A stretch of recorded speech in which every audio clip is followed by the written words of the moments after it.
J'aime la Bible et j'aime l'approfondir, l'étudier, la transmettre. J'espère que vous aimez la Bible et en particulier aujourd'hui, j'aimerais vous partager, l'amour pour l'Apocalypse, un livre de la Bible qui n'était pas celui que j'ai aimé le premier. Pendant des années, je crois que l'Apocalypse heu, me faisait peur de me tromper, de mal comprendre, heu, sentiment que il est tellement complexe que je savais pas comment l'aborder. J'avais cette certitude que l'Apocalypse était dans la parole de Dieu et que donc il y avait un message de Dieu pour moi, mais je me disais: «Je verrai ça plus tard, c'est un peu trop complexe pour l'instant» et dans un premier temps, je me suis attaché aux évangiles, aux lettres de Paul, à certains textes de l'Ancien Testament comme les psaumes, les proverbes qui me paraissent plus faciles d'accès ou la Genèse et puis, il y a quelques années de cela, je me suis dit: «Allez, tu vas t'attaquer à l'Apocalypse, on va voir ce qu'on peut en retirer» et je me suis passionné de ce texte que je trouve extraordinaire. Et puis voilà, le commentaire de l'Apocalypse, tous les versets commentés, aux éditions Viens et Voix, Nouvelle Bible commentée. Pour y travailler, je suis parti du commentaire de André Thomas Brès, qui est un ancien pasteur de Nice, qui a marqué notre région et qui avait commenté lui aussi, l'Apocalypse. Alors, je reprends pas toutes ses conclusions, heu, quelquefois je me distingue de ce qu'il avait pu écrire, mais je veux honorer ces hommes de Dieu qui ont aimé la Bible, qui l'ont servi toute leur vie et c'est dans la continuité de cet amour pour l'écriture et de ce désir de l'expliquer à tous, que je me lance dans cette série, sur l'Apocalypse. Un homme qui s'appelle Bon-Sirvin, qui est un commentateur catholique des Écritures, a dit ceci: «Aucun livre n'a été plus souvent et plus abondamment commenté que l'Apocalypse». Et puis il rajoute: «Aucun interprète raisonnable n'osera jamais se flatter d'avoir déchiffré toutes ces énigmes». Alors bien sûr, on n'a pas tout déchiffré, c'est d'une richesse inépuisable, mais il y a un certain nombre de choses qui nous sont, démontrées dans l'Apocalypse et que j'aimerais expliquer.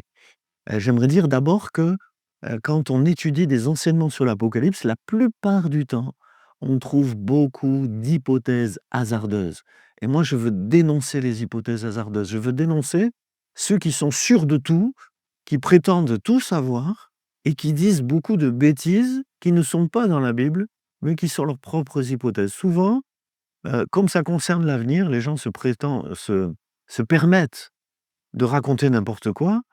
Personne ne peut vérifier l'avenir.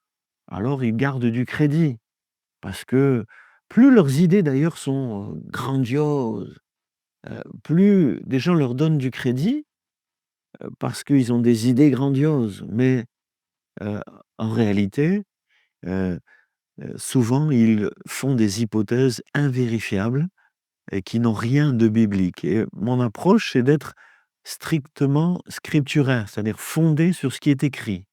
Et ne rien ajouter et ne rien enlever, à ce qui est écrit. Certains aussi ont une idée sur tout, voilà, ils ont ce que j'appelle des systèmes fixes. Voilà, ils ont une idée sur tout. Vous verrez qu'à mon niveau, j'ai pas une idée fixe sur tout. Quelquefois, certains textes, il y a plusieurs interprétations possibles. Quelquefois, il me semble qu'on peut trancher, je vous dirai pourquoi, mais quelquefois, il me semble qu'on peut pas trancher et qu'il faut respecter le fait, qu'on ne peut pas, trancher. En tout cas, le premier verset de l'Apocalypse dit: «Révélation de Jésus-Christ» et c'est ce mot qui est traduit révélation au tout début de l'Apocalypse heu heu, qui en grec est apocalypsis. Révélation, c'est en anglais, c'est le titre de l'Apocalypse. On ne dit pas Apocalypse, on dit Révélation. Heu En grec, apocalypsis, ça veut dire plus que révélation, en tout cas, c'est pas exactement révélation, c'est plutôt dévoilement. Dévoilement, retirer le voile. Heu, c'est comme une scène de spectacle, de théâtre. Vous avez un voile, vous savez pas ce qu'il y a en dessous et puis tout à coup, le voile s'ouvre et la scène avec ce qu'elle représentait en arrière-plan s'ouvre et donc je pense que c'est très important. L'Apocalypse n'a pas été écrit pour nous cacher des choses, mais au contraire pour retirer le voile et pour nous montrer des choses, que l'on ignorait. nous montrer des choses que l'on ignorait au sujet de Jésus-Christ.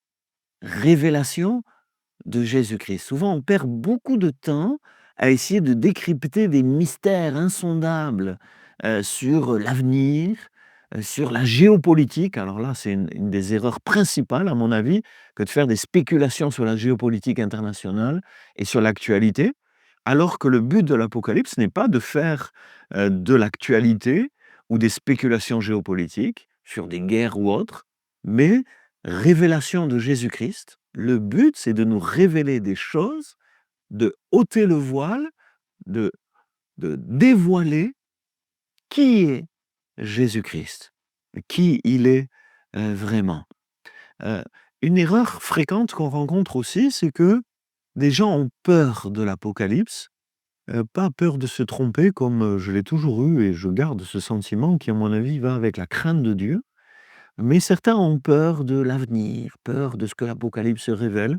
Or, j'aimerais dire, et c'est Jacques Ellul qui dit ceci, qu'il y a dans l'Apocalypse, c'est vrai, 150 versets de cataclysme et de désastre, mais il y a aussi 150 versets de consolation, d'adoration et d'espérance, et 120 versets qui concernent Dieu et le Seigneur Jésus-Christ.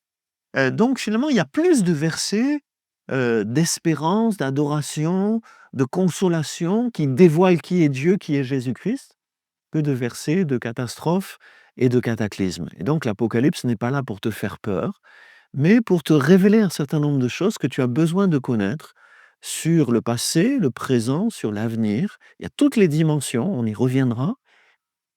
Euh, en tout cas, ce qui est important au travers de l'Apocalypse, c'est de voir Jésus-Christ. Et c'est l'objet du chapitre 1, on en parle dans la prochaine vidéo. Voir Jésus-Christ, qui il est, sa gloire. L'Apocalypse ne cherche pas à faire peur, mais au contraire, à la fois à susciter en nous un sérieux sur les choses de Dieu, une crainte de Dieu, mais aussi une espérance sur les choses éternelles qui nous attendent et un amour profond pour le Christ qui se dévoile dans toute sa beauté et dans toute sa gloire. Amen.